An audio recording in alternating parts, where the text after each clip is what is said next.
This week we are here in Bear Lake, Utah. This is our Ludus number 9 for our first leadership group. And I've actually done one of these masterminds 4 out of the last 5 weekends. It's been a gauntlet.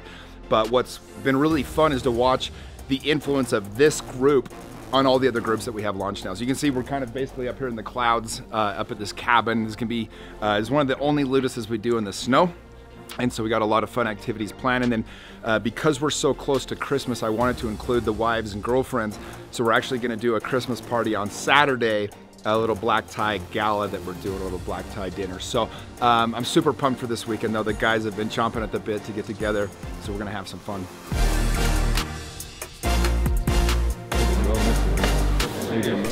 Yeah, you're right here. Yeah. Okay, this one.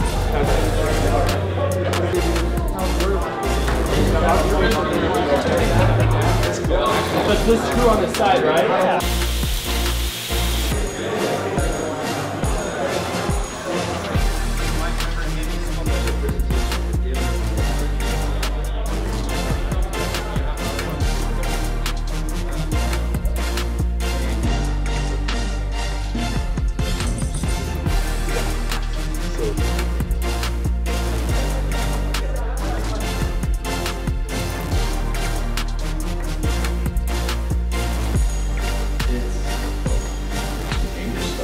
Fulfillment of loving yourself as you're doing this process of bettering your life, the journey is so much more enjoyable. And so, you know, if there's anything that I would give you guys advice about is the journey of self-love, and just realizing that every single one of you is worthy and lovable, no matter what you've done in the past.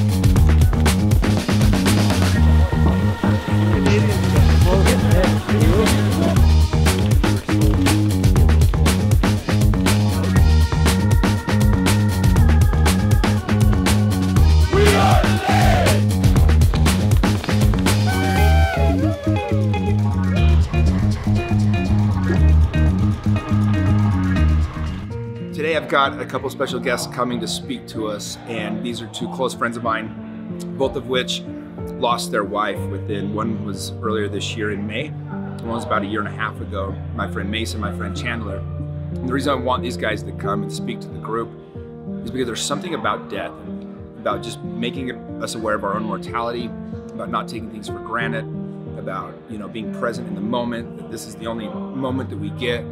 And these 2 do such a good job of articulating. I know they're gonna knock it out of the park. They both drove here just to help me, to serve these guys.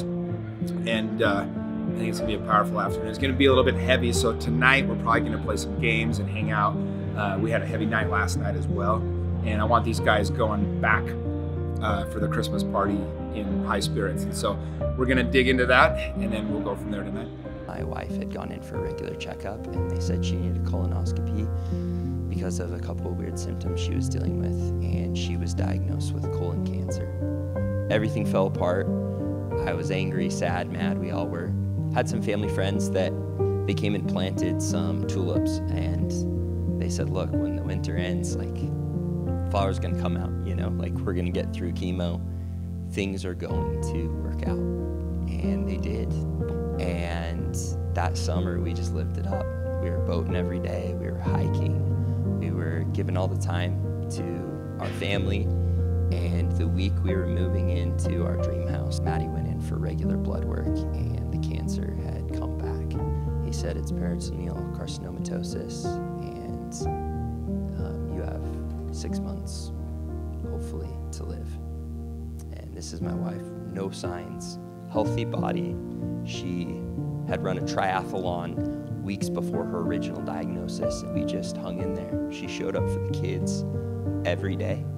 She stayed positive, she stayed optimistic. 3 days before she passed away, she sent me a text that said, Chan, we're gonna beat this. Like, I know it, we're gonna beat it. And that's how hopeful she was, and we were. right up until the end. And the doctors just told us, look, like, it's everywhere. There's nothing that we can do.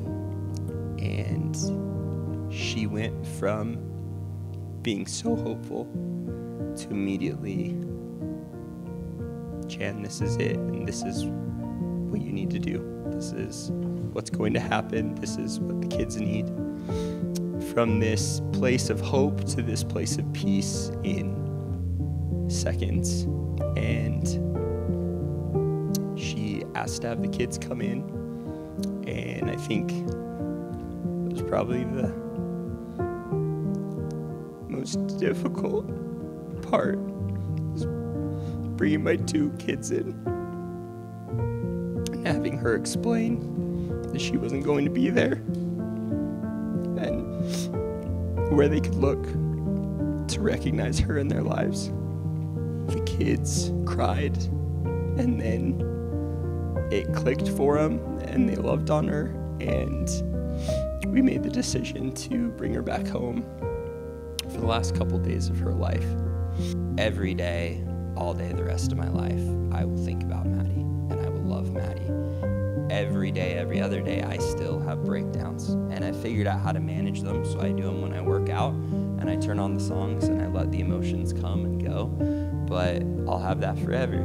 The first day of my kids' school, sporting events, birthdays, holidays, she should be there for her kids. She should get to experience that, and they should get her, and that will never change. I don't have this grand, this is what you should get out of my experience, or this is what you should do with your lives. I just have the story, and I'm trying now to look at my own life and say, man, I've lived life for other people at times. I've lived life for accomplishment. I've lived life for lots of different reasons.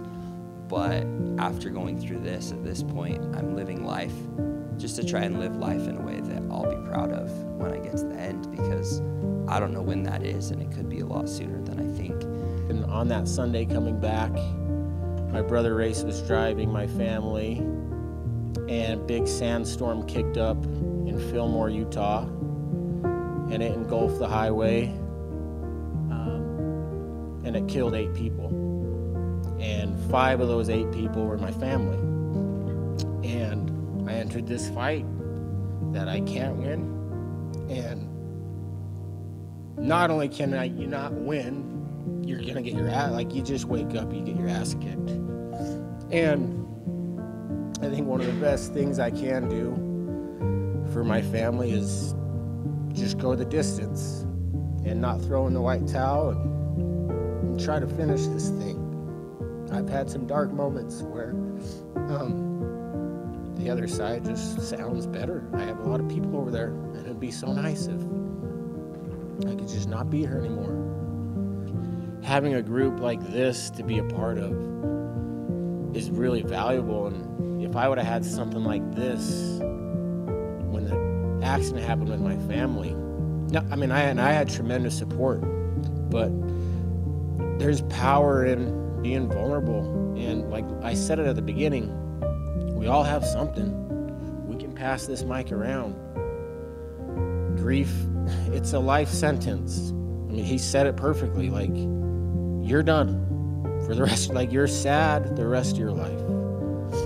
And so I think what you have to decide is, okay, because the sadness and pain is going to be with me the rest of my life, what am I going to do about it? When I wake up and I think about me, the days I think about me, they're terrible days, they're not good. But when I wake up and I think of, like, I can help other people, I can send this message to this person who just lost his kid, or just lost his wife, or I can go to a public speaking thing, or I can do a podcast. Like, if I can think about other people, it gets me out of bed. Life's 10% what happens to you, and 90% what you're gonna do about it. Thanks.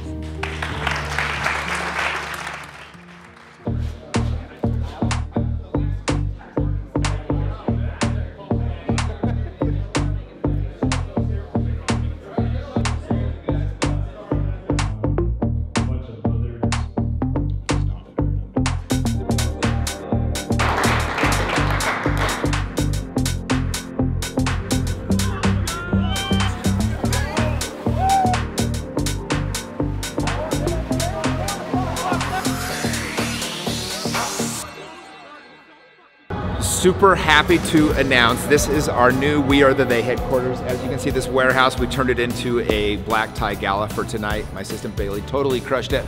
But I wanted this particular mastermind to include the wives and girlfriends. We're so close to Christmas, I didn't want to take away their entire weekend. And so this is going to be a really special Christmas party that we're having tonight. And so we went all out to make sure everybody feels special, and it's going to be a beautiful night.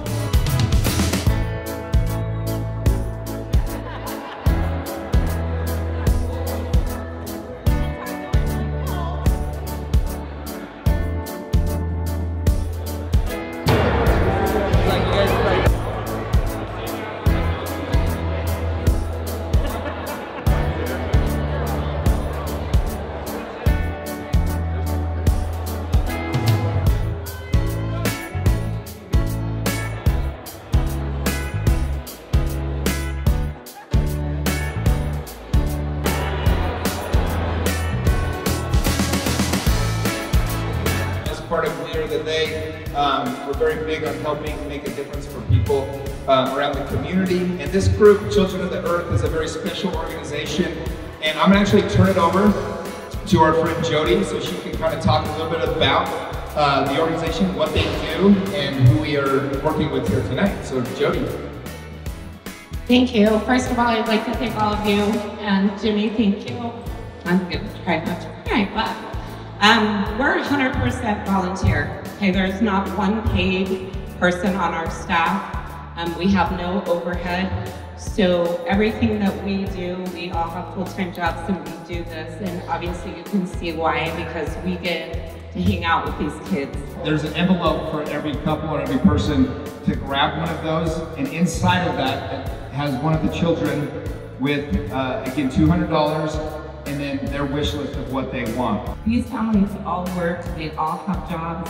We're just helping them to get through the holidays and giving these kids some amazing support. So thank all of you, and thank you, Jimmy. Give it up one more time.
So we just wrapped up our Christmas party with group number 1. This was one of my favorite Luduses we've ever thrown. It was fun to involve the wives and girlfriends here at the end.